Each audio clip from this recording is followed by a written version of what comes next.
remember that the value of the derivative is equal to the slope of the function, right? Okay, and we're just going to superimpose these all on the same set of coordinate axes. But obviously this is just going to be our independent variable. Call it x is fine. On this axis right here, this is going to be the value of the function. So it's going to be, it's going to be y for the original function. It's going to be y prime for the derivative function, y double prime for the second derivative function. So we're looking at shapes of graphs here. It's just a sketch, but we're going to use as our sort of our guiding principle here, sketch the simplest ones. These aren't exact. We're just doing curve sketching, but assume that I'm giving you one where the answer is going to be the simplest possible answer that could go with that curve. Okay.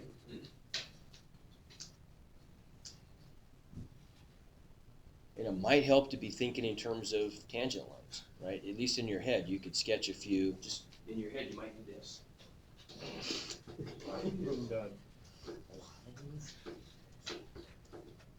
That kind of a thing, right? That's helpful. Okay, is the value of the slope equals the value of the derivative function.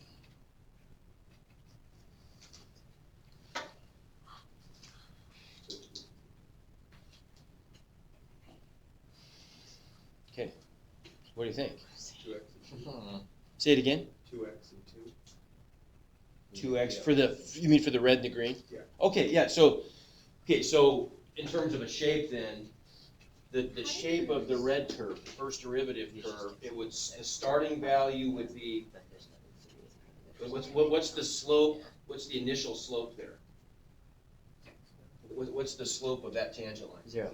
0, okay, good. So, does that make sense? Yes. So that's gonna be a 0, or an x-intercept of the derivative function, right? Now, what's happening qualitatively to that slope? As x increases, the slope is increasing. Say it again. Decreasing.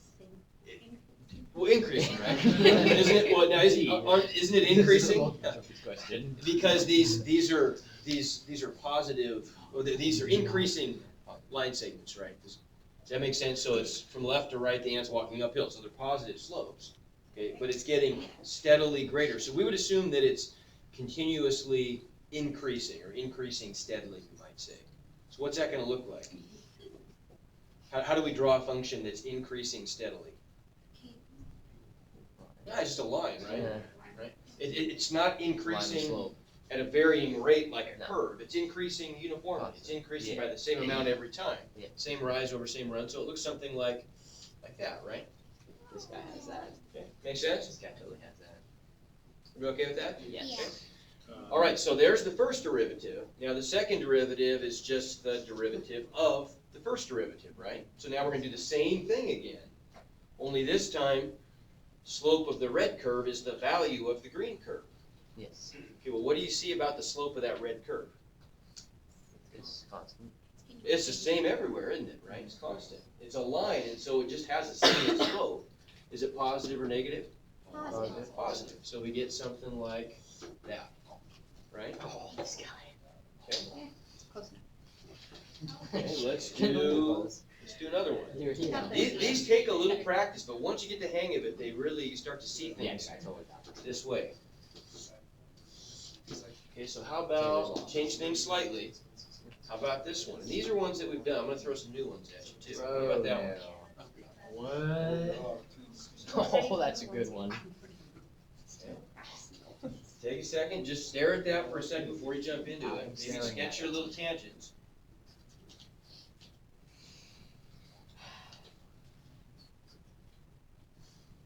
And it's always helpful when you're doing these things to look for the zeros of the derivative function. You want to find those places where you have horizontal tangents, right, where the slope is equal to 0, because those are going to be the x-intercepts of the derivative function.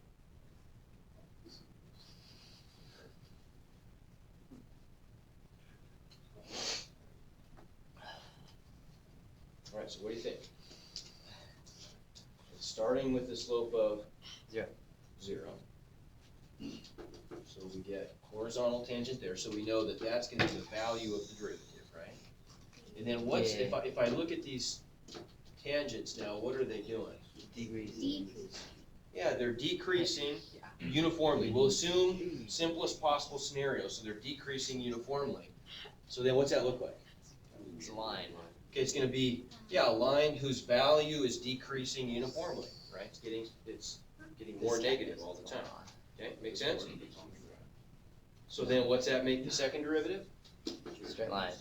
Yeah, and this time the slope is negative, constant negative, so we get something like that. This kind of just Good. goes down.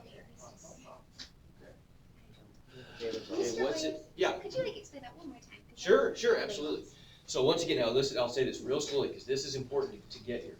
The value, or the slope of the blue function, the original function, y, equals the value of the derivative function, right? So whatever the slope sensor that the ant is reading, whatever slope sensor he's experiencing, is gonna be the value, how far above or below the x-axis he is for the red function. Well, he starts off sensing a, horizontal slope, so it's 0. As he walks down this slope, now his slope sensor is reading, small and negative, bigger and negative, even bigger yet and negative. So he's getting increasingly negative answers, right? And so that means that his slope sensor is reading something like 0, I don't know, -1/2, -1, -2, -4. And so that looks like a line like that, doesn't it? The values here are just becoming increasingly, whoops, it's wrong color. The values are just getting increasingly negative. Okay? Because whatever when he looks at his slope sensor, I guess it's on his little ant wrist, he looks at his slope sensor and it says -1/2, well, that's where that's gonna be his y value. Really, it's his y prime value, but that's what we're graphing on the vertical axis for a derivative function. Now, what you might wanna be, a lot of times I think it's useful to graph these things to superimpose the graphs, but really, probably they shouldn't be. I mean, if, really, what we're doing here, when we graph these things, is something like this. We're saying, okay, if this is y, oops, I get the colors here, the colors are wrong. So if that's y, then this is y prime, right? And, well, yeah, we're running out of space, but you get the idea. They really are separate graphs. In this one up here, we're just graphing y versus x. In this one right here, we're graphing y prime versus x. But just so we can make a more direct comparison, a lot of times we'll just take all these graphs and just superimpose them on the same set of axes. Okay. Does that make sense? Yeah. Okay? All right, another one. I really like it. It's a little bit. Okay, so what happens to that last one if instead of starting up here, I'm gonna make the same, I'm gonna give you a hint here, this will kind of help you along. The shape is gonna be the same, only I'm gonna take that whole original blue curve, and I'm just gonna offset it, I'm gonna drop it down vertically a little bit so it looks like that. Okay, what's that doing to the derivative graph?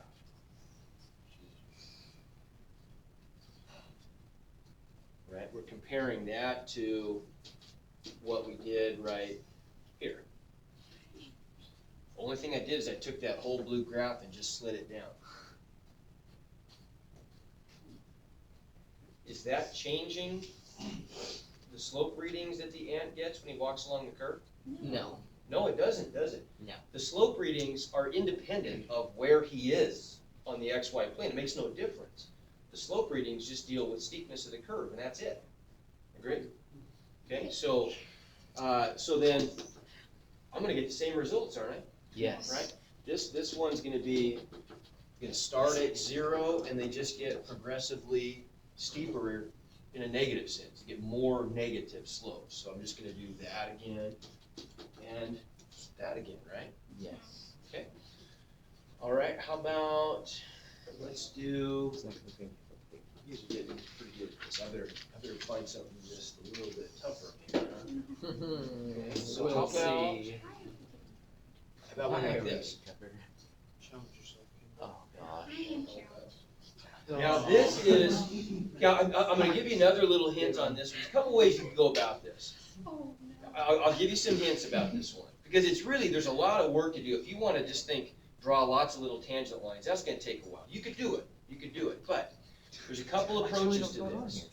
Okay, one hint I might give you on this one is, well, I mean, what kind of function must that be? And we know the derivative of that function, what it looks like. But there's another one too. And that is, if I continue this one on, let's assume that this wave train goes forever, okay? Remember how important it is to identify the places where this one has zero slope, where it has horizontal tangents. So all those places right there I think I got this. are going to be sort of anchor points for our graph. Yes. Make sense? See. Okay. Which really makes sense. Now see what you get. And there's a couple answers that I honestly would be pretty correct. But hopefully we can all converge on the right answer here too. Goodness, frustrated. Is that wrong? Take it. Take it piece by piece. This one goes wrong. Here, and that one goes that way. High. So it's here. And then. This is probably wrong. Okay, you may not be totally done with Now that I'm this. thinking about it. You're gonna get a chance on. Here's kind of the. Also, let me just give you a little heads up for the week here, sort of what's going on. What I want to do, and I sort of always wonder, I want to break the class up in a way that's gonna kind of make the chunks a little bit smaller than these huge units. I don't know if I always get it at the right spots, but it seems to me like a good spot to kind of have a little sort of collection of everything we know before we move on to some different stuff is right about here. So I'm going to give you a review assignment. It's not real long. I'm not sure, there'll be a non-graphing part. I'm not even sure if I'll do a graphing part for this particular one. It's going to ask you to do mostly, stuff like this, knowing where functions are differentiable, so they remember the rules for that, and that's going to come into play here in a moment. We'll do a brief review of that in a second. But, differentiability rules, knowing how to do, and I'm not going to belabor this point, but knowing how to do the limit definition of a derivative, you have to be familiar with that. But now we've got a bunch of tricks that we're going to start relying more and more heavily on. We're not going to go back to that limit thing too often. I want you to know it. Yeah, And then culminating with our derivatives. And if we think of our derivative rules, we don't have very many. We've only got a handful of derivative rules, the trig functions and the power rule. But then we also have these new quotient and product rules that we're going to practice today a little bit. Okay. And that's kind of it. That's going to be our first benchmark for this unit. And make sure everybody gets up to that point, and then we're moving on to some. We're going to apply these at a little different level. So anyway. That's what's coming down the line, but this is something that you're going to get a little practice on, some additional practice on the review. Okay. Now, what about this guy here? This is a weird looking one. Yeah. Okay, what can we do here? We want to, okay, good. I'm hearing some people saying sine graphs, and okay. So, what's the big advantage and how of these red horizontal tangents? And when I mentioned that they anchor the derivative graph. Yeah. Give us some points that we know have to exist on that curve. So talk to me about that. What's that mean? If I shift to my red pen here, what can I do? This derivative will be 0. Okay, good. So I know that these are all places where the derivative function is going to have a 0 value. So they have to coincide with x-intercepts, right? Okay, now, the question is, and honestly, I could see two, based on what we've done today, I could see two very legitimate answers to what this curve is going to look like. But how do we fill in the gaps here? In other words, what we want to answer is, what's happening between these two zeros? If I look at the slope, what's going on with that? I want to maybe get a different color here. How about if I don't have good colors for this. I'll use you pick. I don't want to confuse you with all these colors, but what about those? If I'm what can you tell me about those little tangent segments which just represent the slope of the curve?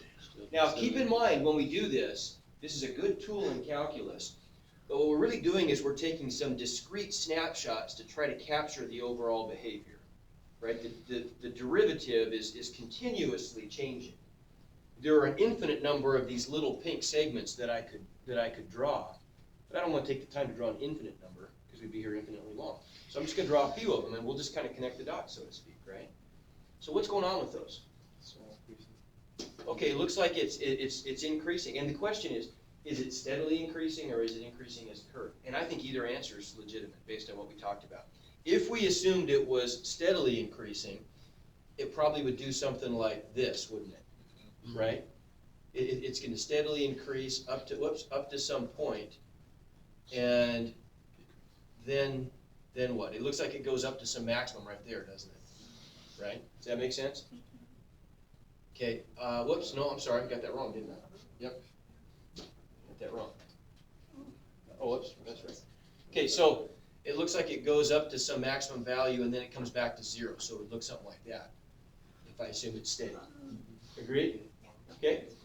And then it looks like if I just applied that same thinking, I'm gonna have sort of just the opposite of going on here, aren't I? I've got steadily decreasing up to some maximum value. That looks like that's the steepest negative spot, right? Just like that was the steepest positive spot. That's going to be the biggest negative value. So maybe I do something like that and then go up to there, right? And then it just keeps repeating itself, okay? And I think that's legitimate. Now, what's probably going on instead here? That's not a bad answer. That won't be one of your choices, though, on the assignment, the review assignment or the test. It's going to look slightly different. What do you think? Elizabeth, you threw something out here. That looks like what kind of curve, that blue one? Okay, it looks like a sine curve, doesn't it? Right? And so these aren't, in these previous examples we looked at, if we want to start to maybe attach some actual equations to these functions, this first one here was probably actually something like y equals x squared, or y equals 1/2 x squared, or y equals something like that. And I think Riley maybe threw that one out, that it was, he assumed it was x squared. That makes things pretty easy, that's a good choice. Which makes the derivative 2x, which is a line, right? Y prime would be 2x if we just use our power rule. And then y double prime would just equal 2. And that squares with what we drew up here, right? What we sketched. And so if you made that assumption down here, you'd end up with this kind of jaggedy, triangular looking curve, right? But it's pretty hard to make a function that does that. It's pretty hard to make a function that's going to somehow knit together an x squared with a negative x squared with an x squared. That's a pretty tough piecewise function to build. And so Elizabeth's taken an additional step here and saying, well, that's probably not that. It's just a sine curve, right? And so if the blue function is y equals sine x, which it sure looks like, then what's the derivative going to be? Ah, okay, good. So the derivative looks like cosine x, and cosine x is not what we graphed there, is it? Cosine is not jaggedy. It's just like, looks like a sine curve, only it's shifted, right? So if we go back then, I don't know how I'm going to, you know what, I think I'm just going to have to do this. Sorry. Here's the way I did. There we go. Okay, so now I undid it. So what we probably want to do instead is something like this. We still have those x-intercepts, but instead of making it triangular, it's just going to look like that. Does that make sense? Yeah. Okay, so it's doing, because that's a cosine graph, isn't it? Yeah. Yeah, you got to think back to trig last year. But if we look at the derivatives of the sine and cosine functions, they look identical. They're both just these infinite wave trains. The only difference is they're just offset a little bit. And now, you guys obviously talked about phase angles and things like that, being in phase and out of phase and stuff, right? Last year in trig. Yeah. I don't remember this. No. No? No. What? Okay. Well, that's something we'll probably want to review a little bit then. But that's what we say in trig. What we'd say is that these are just out of phase. That's all it is. They're just out of phase. So they're starting. They have the same shape, but their starting places are just different. Oh, I see. That's it. That's it. Cosine and sine are just related in that way. Okay. So that's a really does that make sense? When you see a sine curve or a cosine curve, you know that you're going to get back a derivative that looks the same. How do you anchor it? Well, you just look for the zero derivatives, right? You look for the horizontal tangents, and those have to be the x-intercepts of the derivative function. Now, what if I were to do a green one here? If I were to do a green one, this is, what do you notice about the horizontal? It's dirty. About the horizontal tangents of the red curve? Well, look at that. They coincide with. Oh, how about that? How about that? Right? Look at that. Upside down sine curve. How about that? Look, they coincide with the same x-intercepts as the blue function had. Only difference being, if I do this graph, look what's going on here. This one is starting off with a 0, but it's getting negative instead of positive, isn't it? Right? So it's actually doing something like that. Right? Does that make sense? Yes. But it's the same shape. Now, if we do the math, that's not that surprising, right? Because if we just go through and use our new derivatives that we know, if y equals sine x, you already told me that y prime equals cosine x, but what's the derivative of cosine? Negative sine x. Oh. Negative Sine x. sine x, Does that make sense? right? So it's just a reflected sine graph. Yes. Make sense? Yes. Okay? Good. Good. It's a triple helix. Dirty. Mine are all Would that make negative cosine? Would that make a quadruple helix? Okay, now let's look at some. I want to make some tricky ones. How about this? I don't like tricky ones. I do not like. Oh no. Oh no.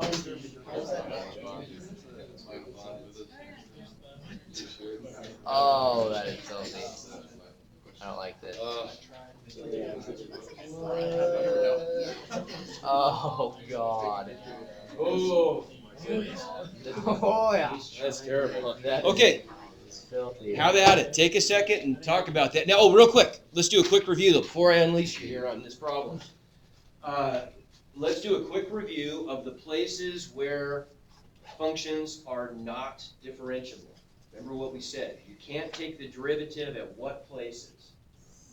Where you have, say it again. like a cusp. Okay, good. Where you have a sharp corner or a cusp, right? Sounds like Those that. are places where the derivative is undefined.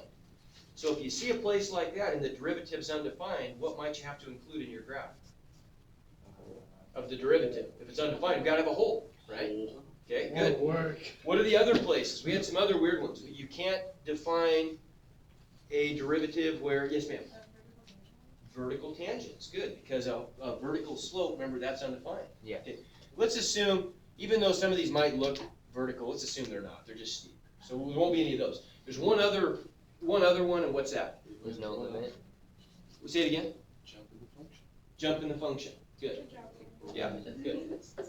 Okay, and remember what we said about that, and I don't know if I made this point strongly enough, but there's a really important thing that we say about functions. We say that differentiability implies continuity. Yes. So you know that if a function's differentiable, it's necessarily continuous. But the opposite is not necessarily true. The converse is not necessarily true. A function could be continuous and not differentiable. Prime example being a sharp corner, right? So if it's differentiable, it must be continuous, but just being continuous is not sufficient for proving differentiability. And it's not a two-way street in that case. So have at it.